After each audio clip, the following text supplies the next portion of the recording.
जोहार दोस्तों, आप सभी का स्वागत करते हैं एक्सेलेंसी आईएएस के यूट्यूब चैनल में। आज जो हमने झारखंड के सीरीज किए हैं उसी सीरीज को आज हम लोग आगे बढ़ाते हैं।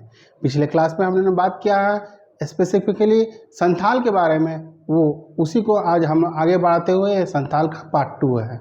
एक थोड़ा सा रिकेप कर लेते हैं, रिवाइज कर लेते हैं कि पिछले क्लास में हमने संथाल के बारे में क्या क्या जाना। एक तो उनके जनगणना के बारे में बताएं, वो क्यों इम्पोर्टेंट है। ये भारत की तीसरी सबसे बड़ी जनजाति और झारखंड के सबसे बड़ी जनजाति, और इनका प्रजातीय वर्गीकरण हमने देखा प्रोटोस्टोलाइट। इनका भाषा देखा संथाली, जो झारखंड के सबसे ज़्यादा बोलने वाली जनजातीय भाषा है, और झारखंड की एकमात्र जनजातीय भाषा जिसके भारतीय संविधान के 8वीं अनुसूची में दाखिला दर्ज है। तो चलिए आज हम लोग उसी सीरीज को, उसी पार्ट को हम लोग आगे करते हैं। ये संथाल का पार्ट 2 है।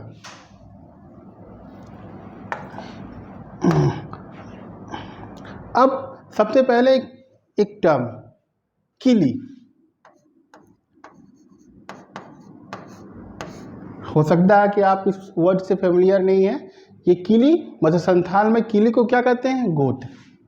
इस वर्ड से तो जानते हैं, ये गोत। तो किली मतलब आपसे पूछा जाता है कि किली क्या है? एक संगीत है, एक गोत्र है, एक सजा है और एक पर्व है। तो आपका आंसर क्या होगा? ये गोत्र है। और संथाल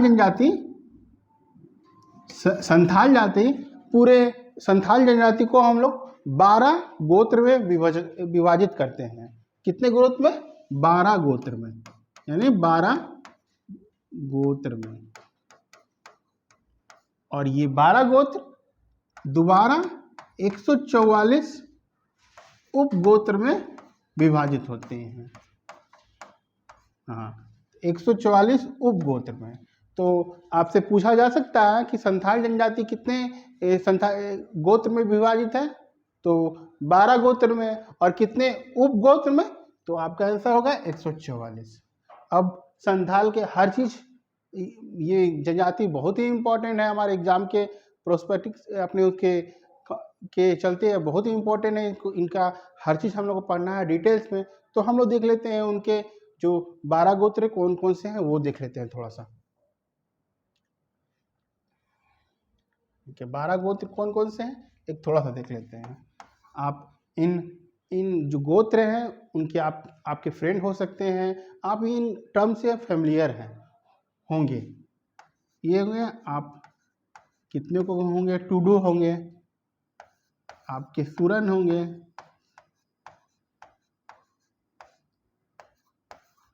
आपके किसको,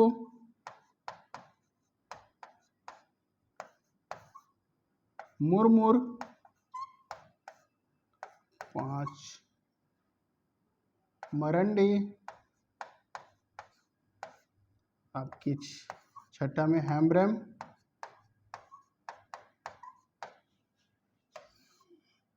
हासदा,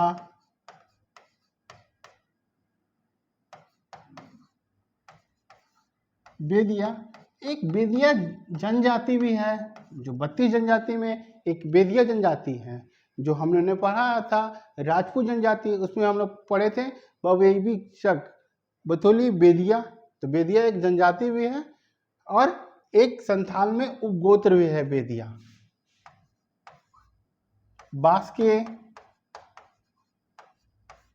और 10 बेसरा, 11 चौड़े और 12 में पोड़िया। तो आप ये देख रहे हैं कि जो संथाल जनजाति 12 गोत्रों में विभाजित है, वो 12 गोत्र कौन कौन से हैं? टुडू, सूरेन, किसको, मुरमुर, मरंडी, हेम्ब्रम, हासदा, बेदिया, बास्के, बेसरा, चौड़े और पोड़िया। और हम लोग ये देखते हैं कि हर जो गोत्र है उसके एक प्रतीक चिन्ह है, उनके एक टोटम है। टोटम को लोग क्या कहते हैं? तो ये भी आपसे पूछा जा सकता है कि टोटम का मतलब क्या है? एक उनका प्रतीक चिन्ह है। वो प्रतीक चिन्ह के उनकी उनकी रक्षा करते हैं, उनको सम्मानित करते हैं, उसे किसी भी तरह से हानि नहीं पहुंचाते हैं और ना उनको खाते नहीं हैं अपने टोटम के, और रिस्पेक्ट करते हैं, आदर करते हैं, उनका सम्मान करते हैं। तो हर हर हर गोत्र का एक एक टोटम है, तो वो हम लोग देख लेते हैं। जैसे टुडू का टोटम क्या है? पक्षी, ये आप लिख सकते हैं। सुरेन का क्या है? पक्षी। मुरमुर का नील गाय, नील गाय। और मरंडी का मडरा घास। अब मडरा एक घास है, ये उनको कभी काटते नहीं हैं और ना उनको खाने का प्रयोग करते हैं, वो उनको बहुत ही सम्मान और आदर करते हैं। ये हेम्ब्रेम मतलब पान का पत्ता, ये पान का पत्ता खाने के यूज नहीं करते हैं। हांसदा जंगली हंस, नाम से ही क्लियर है कि उसमें हांसदा है, उसमें हंस लिखा हुआ है। बेदिया भेड़ा, कई जनजाति भेड़ा को खाते हैं, पर बेदिया जनजाति वो क्या करते हैं? उनको खाते नहीं हैं, उनको आदर करते हैं, उनको सम्मानित करते हैं और किसी भी तरह ऐसा कोई एक्टिविटीज नहीं करते जिनसे उनको पीड़ा हो। बांस के नाग सांप, बेसरा बाज पक्षी, जो बाज पक्षी होती है वो, और चौड़े मतलब छिपकली, और पोड़िया माने कबूतर। पोड़िया जनजाति का टोटम क्या है? कबूतर है।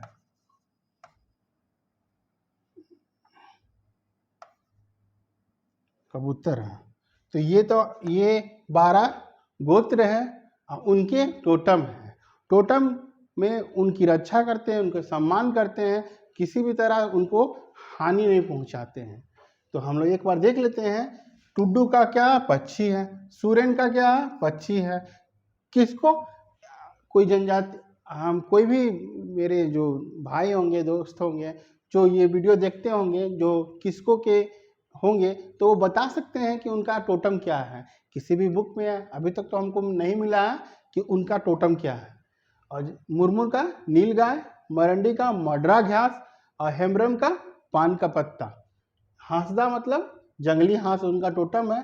बेदिया भेड़ा, बास्के नाग सांप, बेसरा बाज पक्षी, चौड़े छिपकली, और पोड़िया कबूतर। आपसे पूछा जा सकता है कि आप चौड़े गोत्र का टोटम क्या है, तो ऑप्शन में आप रख सकते हैं पक्षी होगा, नील गाय होगा, मडरा होगा और छिपकली होगा। तो चौड़े का क्या है?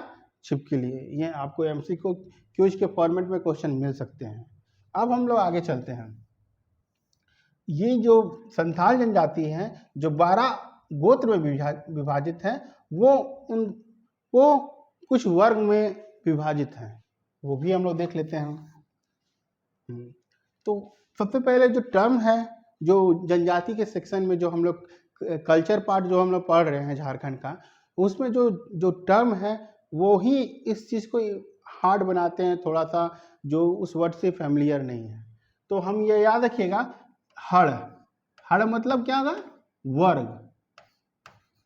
हमने देखा किली मतलब गोत्र होता है, और टोटम का मतलब प्रतीक चिन्ह होता है। उसी तरह हड़ का मतलब वर्ग होता है। तो हमने थोड़ा से में देख रहा है कि 3 टर्म ऐसा आ गए हैं जो हम लोग डेली लाइफ में यूज नहीं करते हैं। हाँ, जो जनजाति होंगे वो इस टर्म से अपने आप को फेमिलियर मानते होंगे। हाँ, तो सबसे पहला क्वेश्चन, संथाल जनजाति में कितने हड़ हैं? 4 हड़ हैं। कितने हड़ हैं? 4 हड़। गोत्र 12 थे, उपगोत्र 144 थे, और हड़ 4 हड़ में विभाजित है। कौन? संथाल जनजाति। 4 हड़ कौन कौन है? किसको हड़,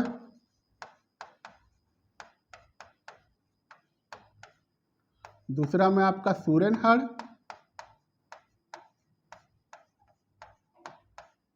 तीसरा में आपका मुरमुर हड़,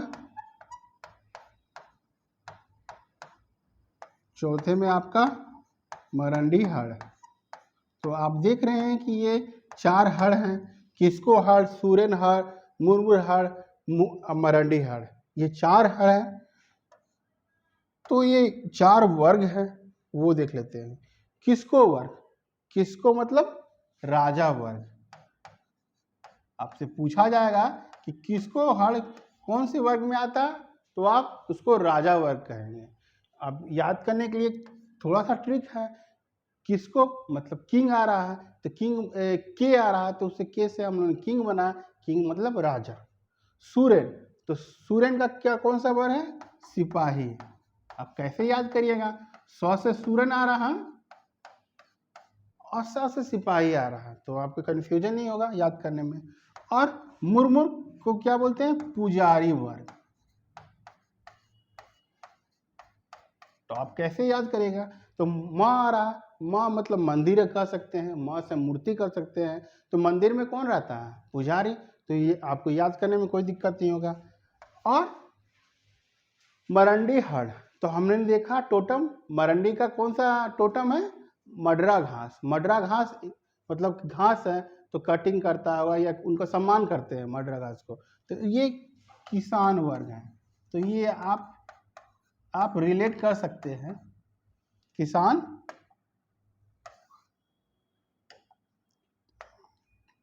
किसान वर्ग है। तो हमने 4 हड़ देखा, किसको हड़ मतलब राजा वर्ग, सूरेन हड़ सिपाही वर्ग, मुरमुर हड़ और पुजारी वर्ग, और मरंडी किसान वर्ग। ये हमने 4 हड़ के बारे में देख लिया। अब थोड़ा सा उनका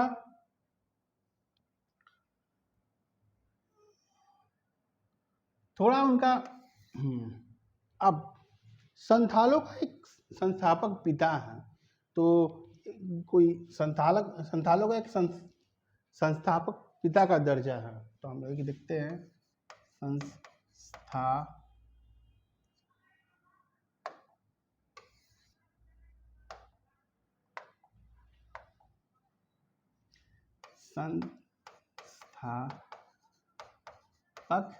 पिता। संथालों का संस्थापक पिता कौन है, वो क्वेश्चन पूछे जाते हैं एग्जाम में।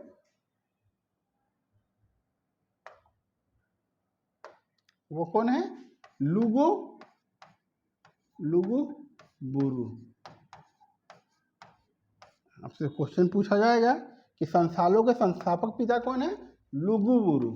यहाँ बुरु मतलब पहाड़ को कहा जाता है। ये टर्म हमको याद रखिएगा कि कहीं कहीं आपको लिखा रहेगा मरांग बुरु, तो आप समझ जाइएगा वो टर्म किसके लिए यूज हो रहा है, पहाड़ के लिए यूज हो रहा है। तो संस्थापक पिता कौन हुए, लुगु बुरु। और लुगु बुरु एक संथालों का एक पवित्र स्थल है, एक पवित्र स्थल है जो इन्हीं के नाम से है, इन्हीं को समर्पित है। लुगु बुरु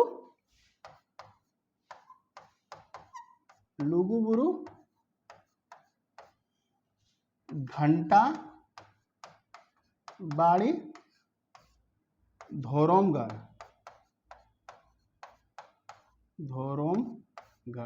ये संस्थाल जनजाति का सबसे पवित्र स्थल है कौन सा, लुगु बुरु घंटा बाड़ी धोरोमगढ़। ये किस जिले में है, कहाँ पर ये है, ये जहाँ से हम लोग वीडियो अपलोड कर रहे हैं बोकारो डिस्ट्रिक्ट में है। बोकारो में भी कहा, फुसरो।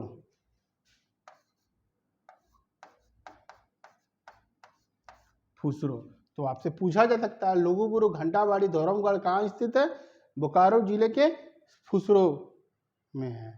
और इस स्थान को क्या कहा जाता है, ललपनिया।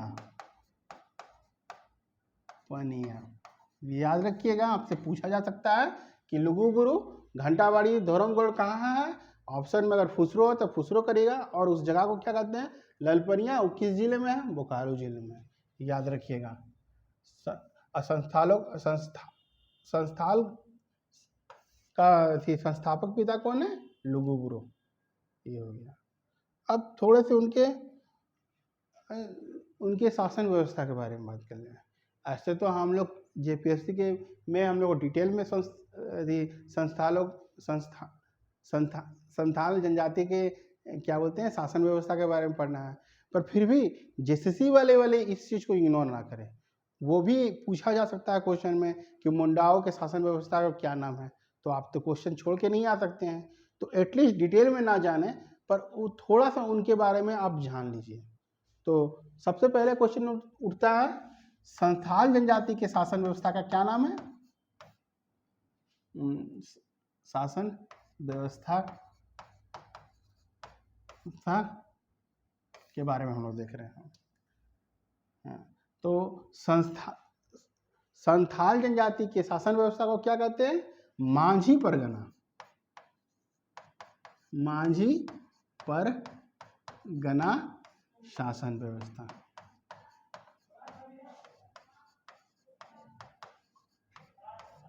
यानी संस्थानों के शासन व्यवस्था का अगर नाम क्या है? मांझी परगना शासन व्यवस्था है।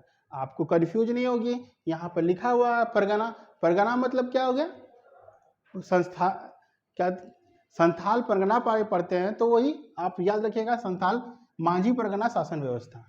और ये मांझी परगना, तो संथालों ने ये शासन व्यवस्था किसी से सीखा है। वो किससे सीखा है तो आप ही बताइए। संथाल परगना का मूल निवासी कौन है? तो सोरिया पहाड़िया और माल पहाड़िया। तो ये मांझी परगना शासन व्यवस्था संथालों ने किससे सीखा? माल पहाड़िया से सीखा। ये व्यवस्था किससे सीखा? माल पहाड़िया। अब थोड़ा सा उनके बारे में बात करते हैं। एक शासन व्यवस्था है, जैसे हम लोग देखते हैं कि जिला स्तर पे हम लोग शासन एक होता है, एक स्टेट लेवल पे शासन होता है, और एक कंट्री लेवल पे, हमारे देश के लेवल पे एक शासन का है, union government, state government, district government, और लोकल में हम लोग देखते हैं लोकल सेल्फ पंचायत जो व्यवस्था है। उसी तरह जनजातियों में भी एक शासन व्यवस्था है। तो हम लोग ये देख रहे हैं। तो सबसे पहले ग्राम, एक टर्म आएगा ग्राम। ग्राम को हम लोग क्या कहेंगे संस्थानों में? ये याद रखिएगा, ग्राम या गांव को संथाल में हम लोग क्या बोलते हैं? आतो बोलते हैं। याद रखिएगा, आतो। संथाल में गांव को क्या कहते हैं? आतो कहते हैं। और जब गांव को ही अगर हम मुंडा में हम लोग पढ़ेंगे, मुंडा जनजाति के बारे में पढ़ेंगे, तो गांव को हम लोग क्या कहेंगे? हातू। हातू। तो आप देख रहे हैं टर्म तो एक ही है, गांव ग्राम, पर एक जनजाति में हम लोग ओतो पढ़ रहे हैं, आतो पढ़ रहे हैं, और दूसरे जनजाति में हम लोग क्या कर रहे हैं? हातू पढ़ रहे हैं। तो ये टर्म ही आपसे पूछा जा सकता है कि हातू मतलब क्या होता है, आतू मतलब क्या हो सकता है, क्या वो विवाह है, क्या एक संगीत है, या ग्राम है? तो आपका आंसर क्या होगा? ग्राम है।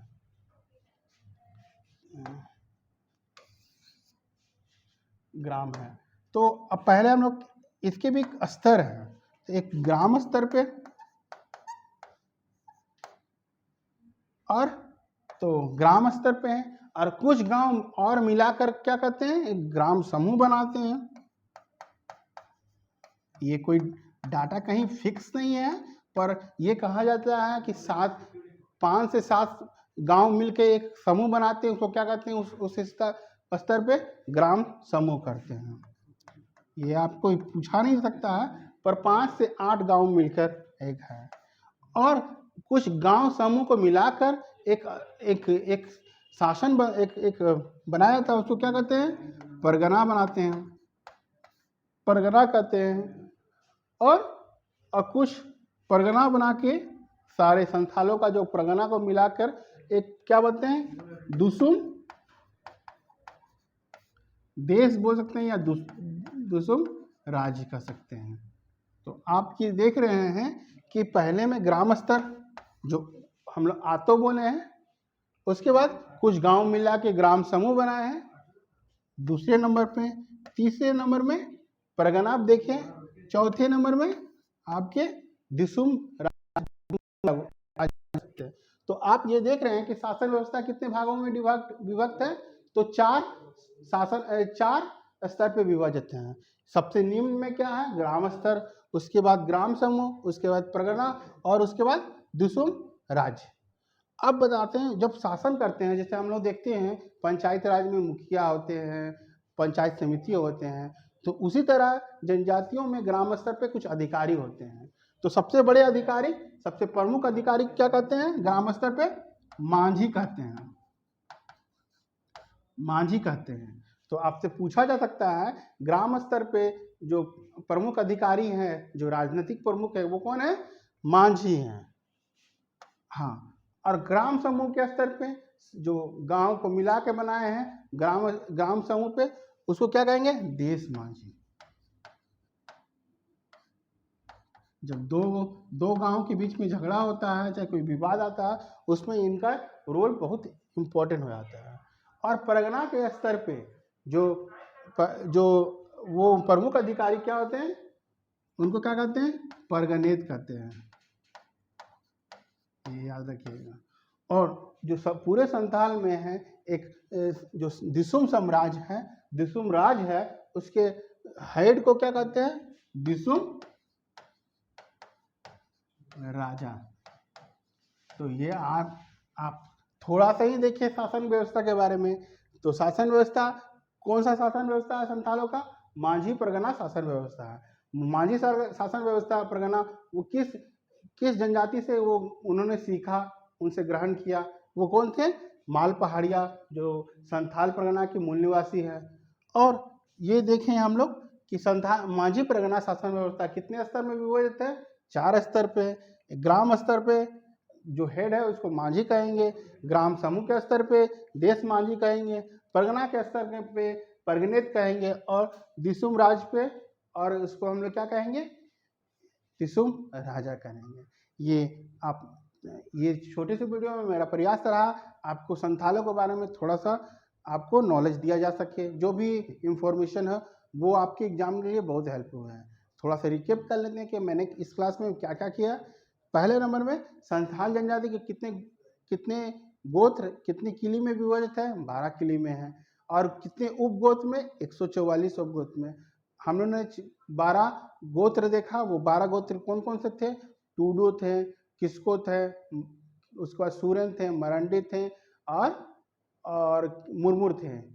हेम्ब्रम, हासदा, पौड़िया और बास्के, बेसरा, चौड़े और पोड़िया, ये 12 गोत्र थे। और उनके क्या कहते हैं, उनके एक प्रतीक चिन्ह थे, कुछ टोटम थे, वो हमने देखा। उसके बाद हम लोगों ने क्या देखा? हाँ, संथाल जनजाति कितने हड़ में विभक्त है? 4 हड़ में है। किसको हड़ मतलब राजा वर्ग, सूरेन हड़ सिपाही वर्ग, मुरमुर हड़ पुजारी वर्ग और मरांडी हड़ किसान वर्ग, ये 4 हड़ देखा। उसके बाद हम लोगों ने देखा संथालों के संस्थापक पिता कौन है? लुगुबुरु हैं। उनका पवित्र स्थल है एक, उनका नाम से ही उनको ही समर्पित है। वो क्या है? लुगुबुरु धोरमगढ़ घंटाबाड़ी धोरमगढ़। वो किस जिले में है? बोकारो जिले के फुसरो, उस जगह को क्या कहते हैं? ललपनिया कहते हैं। और हमने शासन व्यवस्था के बारे में देखा। तो शासन व्यवस्था, मांझी परगना शासन व्यवस्था किसी से सीखी? मालपहाड़िया सोरियापाली से। कितने स्तर में विभाजित है? 4 स्तर में है। ग्राम स्तर पे ग्राम समूह में परगना और दिसुम राजा, और उनके अधिकारी के बारे में देखा। तो मेरा प्रयास रहा कि आपको ज़्यादा से ज़्यादा इस इंफॉर्मेशन दे, वीडियो को ज़्यादा लंबा नहीं करते हुए। हम छोटे से वीडियो में प्रयास आया कि ज़्यादा से ज़्यादा इंफॉर्मेशन आपको दे। और भी एक वीडियो आएगा जिसमें हम लोग बात करेंगे और भी संथालों के बारे में। तब तक हमारे चैनल के साथ इसी तरह रहिए, लाइक करिए, कमेंट करिए, सब्सक्राइब करिए। और भी हमारे चैनल पे हमारे कमेंट ओपन है, आप कमेंट कर सकते हैं, और आपके कमेंट हमें मोटिवेट करते हैं, आपके लाइक हमें मोटिवेट करते हैं कि आपके लिए अच्छे से अच्छे वीडियो प्रोवाइड करें। तो चलिए, धन्यवाद, थैंक यू।